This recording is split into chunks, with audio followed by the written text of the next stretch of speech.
నమస్తే clue today news కి స్వాగతం. సంగారెడ్డి ఆర్డీఓ ఆఫీస్ వద్ద సిపిఎం ఆధ్వర్యంలో ధర్నా. కొండాపూర్ మండలం గిర్మాపూర్, సదాశివపేట, పెద్దాపూర్ గ్రామ రైతులు నేడు సంగారెడ్డి ఆర్డీఓ చేసిన RRR సమావేశం బహిష్కరణ చేయడం జరిగింది. RRR రోడ్డు నిర్మాణం పనులకు మా భూములు ఇవ్వకూడదని ఏకగ్రీవంగా తీర్మానం చేస్తున్నామన్నారు. ఇప్పటికే గ్రామస్తుల భూములు national highway Peddapur, Filderpet, Manjira pipeline, చెరువులు, కాల్వలు నిర్మాణం వంటి వాటికి పోయి రైతులు కూలీలుగా మారుతున్నారు. ప్రస్తుతం 2 పంటలు పండే భూములను తీసుకుంటే మాకు ఎలాంటి జీవనాధారం లేకుండా అవుతుంది.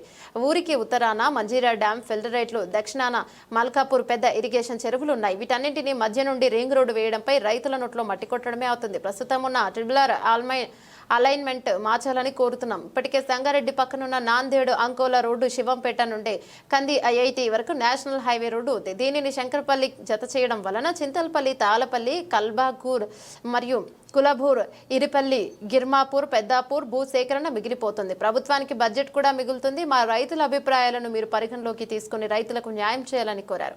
రైతులకు మద్దతు రైతు సంఘాల నాయకులు గొల్లపల్లి జయరాజు, పృథ్వీరాజు, రాఘవేందర్ రెడ్డి, TJS తుల్జా రెడ్డి మద్దతు తెలిపారు. కార్యక్రమంలో గిర్మాపూర్ మాజీ సర్పంచ్ మల్లేశం, పెద్దాపూర్ మాజీ సర్పంచ్ మల్లేశం, గ్రామ రైతులు పాల్గొన్నారు. భూసేకరణ వెంటనే బలవంత భూసేకరణ వెంటనే బలవంత భూసేకరణ వెంటనే బలవంత భూసేకరణ వెంటనే RRR అలైన్మెంట్ వెంటనే RRR అలైన్మెంట్ వెంటనే బలవంత భూసేకరణ వెంటనే ఆపాలి బలవంత